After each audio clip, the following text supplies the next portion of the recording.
안녕하세요. 3월 15일 수요일입니다. 오늘은 마태복음 21장 12절부터 22절까지입니다. 제가 읽겠습니다. 예수께서 성전에 들어가사 성전 안에서 매매하는 모든 사람들을 내쫓으시며 돈 바꾸는 사람들의 상과 비둘기 파는 사람들의 의자를 둘러엎으시고 그들에게 이르시되 기록된 바 내 집은 기도하는 집이라 일컬음을 받으리라 하였거늘 너희는 강도의 소굴을 만드는도다 하시니라. 맹인과 저는 자들이 성전에서 예수께 나오매 고쳐주시니 대제사장들과 서기관들이 예수께서 하시는 이상한 일과 또 성전에서 소리질러 호산나 다윗의 자손이 하는 어린이들을 보고 노하여 예수께 말하되 그들이 하는 말을 듣느냐. 예수께서 이르시되 그렇다.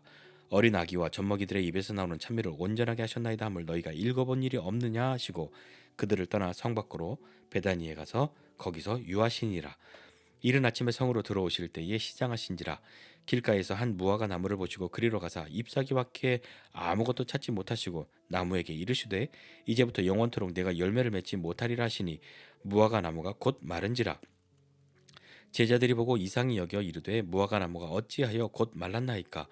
예수께서 대답하여 이르시되 내가 진실로 너희에게 이르노니 만일 너희가 믿음이 있고 의심하지 아니하면 이 무화과 나무에게 된 이런 일만 할 뿐 아니라 이 산더러 들려 바다에 던져지라 하여도 될 것이요 너희가 기도할 때에 무엇이든지 믿고 구하는 것은 다 받으리라 하시니라. 아멘. 예수님께서 예루살렘 성전에 들어가셔서 성전을 정화하는 그런 기사를 오늘 마태는 우리에게 들려주고 있습니다. 다른 복음서에도 이 이야기들이 있죠. 마태는 상대적으로 좀 짧게 아주 간단하게 기술하는데 다른 복음서에 보면 막 그 채찍을 휘두르시고 한 그런 모습들도 표현이 되어 있는데 오늘 마태는 이렇게 이야기하죠. 성전에 들어가서 사람들을 내쫓으셨습니다. 왜 내쫓으셨냐면 어떤 사람들을 내쫓으셨냐면 성전 안에서 매매하는 모든 사람들 그들을 내쫓으셨고요. 돈 바꾸는 사람들의 상과 비둘기 파는 사람들의 의자를 엎으셨습니다. 그리고 내 집은 만민이 기도하는 집이다. 내 집은 기도하는 집인데 너희는 강도의 소굴을 만들었다라고 말씀하시죠. 그리고 그때에 오늘 읽은 것처럼 어떤 사람들이 앞을 못 보는 사람들과 또 저는 사람들이 예수님께 나오니까 그들은 고쳐 주셨습니다. 한 무리의 사람들은 내쫓으셨고 한 무리의 사람들은 고쳐 주셨죠. 왜 내쫓으셨을까요? 그들은 뭘 하는 사람들이었을까요? 성전에서 매매하고 뭐 돈을 바꾸고 뭐 비둘기를 팔고 재물 될 것을 파는 사람들. 이 사람들은 뭐 다른 사람들의 편의를 위해서 있었던 거죠. 물론 다른 사람들을 위한 순수한 편의로 시작하였을 수는 있으나 그들에게는 이득이 생겼고 그들이 이득을 보기 위해서 성전에서 그 일을 하려면 대제사장과 그 그룹들의 뭐 안목간의 묵인 혹은 비호가 없이는 거기에서 그런 일들을 할 수 없는 것이죠.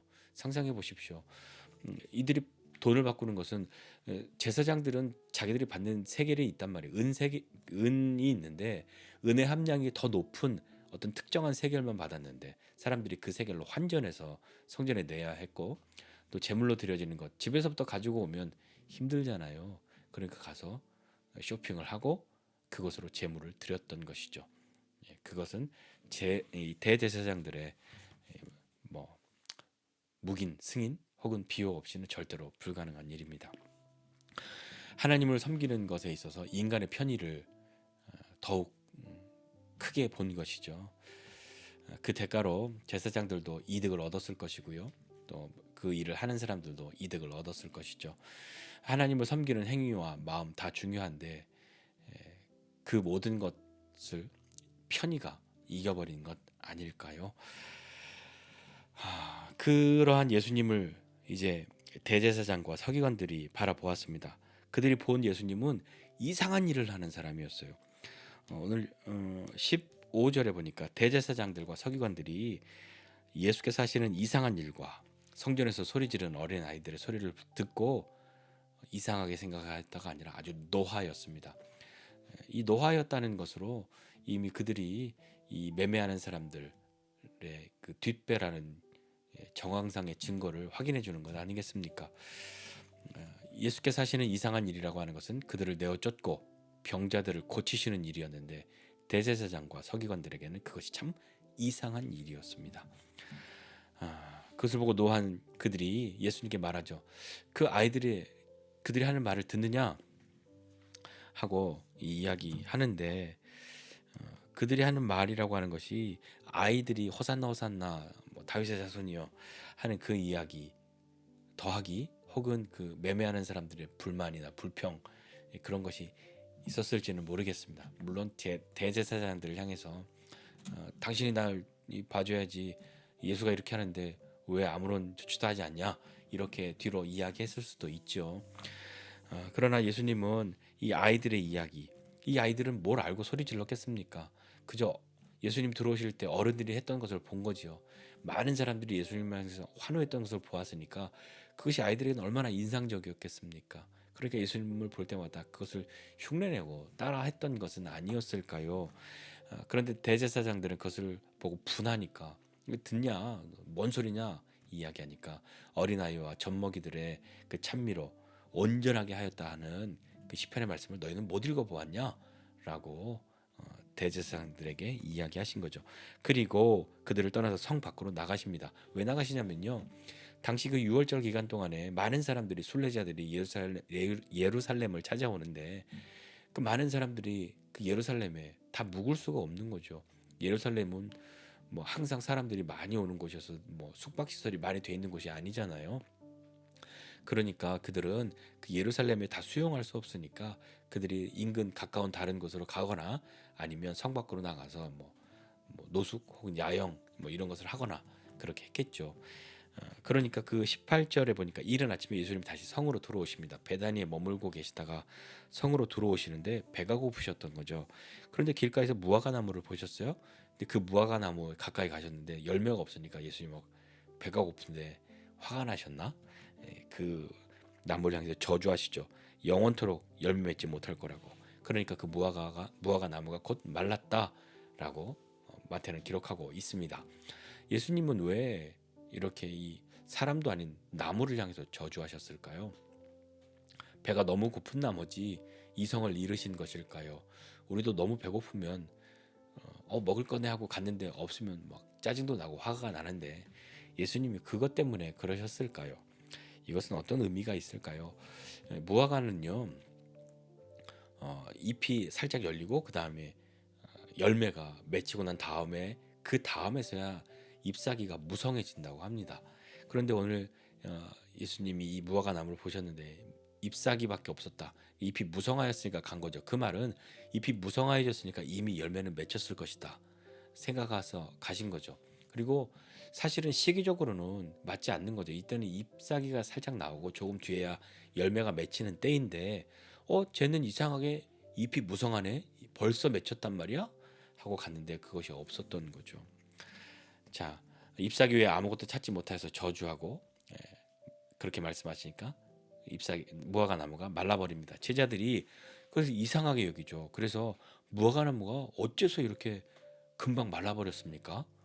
라고 예수님께 물으니, 예수님이 야, 그것 말이지 하고 설명해 주시는 것이 아니라 뜻밖의 믿음과 기도로 예수님이 답을 하십니다. 너희가 믿음 있고 의심하지 않으면 무화과 나무가 된 이런 일만 아니라 산더러 들려서 바다로 던져져라 해도 그거 될 거야. 너희가 기도할 때에 무엇이든지 믿고 구하는 것은 다 받으리라, 이렇게 말씀하십니다. 제자들의 질문과 예수님의 답변 사이에 문제를 잘 이해하지 못한 사람의 답과 같은 그런 조금 포커스가 다른 답으로 들려지지 않으십니까? 그러니까 이것은 단지 무화과 나무, 내가 배고팠는데 열매가 없었어, 그래서 화가 난 거야, 그런 차원의 이야기가 아니었던 것이죠. 한번 오늘 이 말씀을 같이 보면서 좀 기도하고 싶은 것은요, 성전 정화 사건과 무화과 나무 저주하신 이 사건을 보면서 우리는 하나님을 섬기는 것에 있어서 점점 더 편안하고 편리한 방법들을 추구하는 것 같습니다. 물론 편안한 것이 나쁜 것은 아닙니다. 하나님을 섬기는 데 있어서 도움이 되고 그렇게 잘 할 수 그런 마음으로 시작한 것인데, 그 본질을 잃어버리고 그 본질을 잊고 편히만 남게 되는 것, 그런 것이 있지 않습니까? 뭐 이런 거죠. 이 사람들에게는 뭐 재물을 가지고 성전까지 가야 하는 거죠. 자기가 하나님 앞에 어떤 번제를 드리거나 무엇인가 재물을 드려야 해서 자기가 직접 자기가 키우는 양 중에 가장 실한 것, 좋은 것으로 제물을 드리려고 뭐 그렇게 챙겨서 그 제물을 끌고 예루살렘까지 가야 했단 말입니다. 그런데 내가 사는 것이 예루살렘 바로 아래 동네라면 충분히 가능한 일인데 좀 멀어요. 그렇게 하면 그게 참 힘들지 않습니까? 그런데 처음에 이 사람들이 그렇게 제물을 가지고 올 때는 어떤 마음이었겠냐고요. 제물을 자기가 직접 고르고 그 제물을 끌고 옵니다.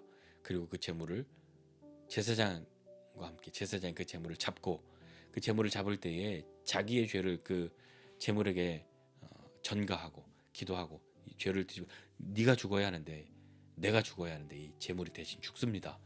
라는 그런 의식을 행하면서 할 때에 그 제물을 가지고는 그 마음은 어떻겠습니까? 뭐 그냥 어디 여행 가는 그런 마음은 아니었을 거잖아요. 그리고 그 제물을 하루든 이틀이든 끌고 가면서 어떤 마음으로 끌고 왔겠습니까? 내가 죽어야 하는데 이 제물이 대신 희생함으로 나의 죄를 용서받고 한다는 그런 마음으로 왔을 거잖아요. 그런데 이게 힘들단 말입니다.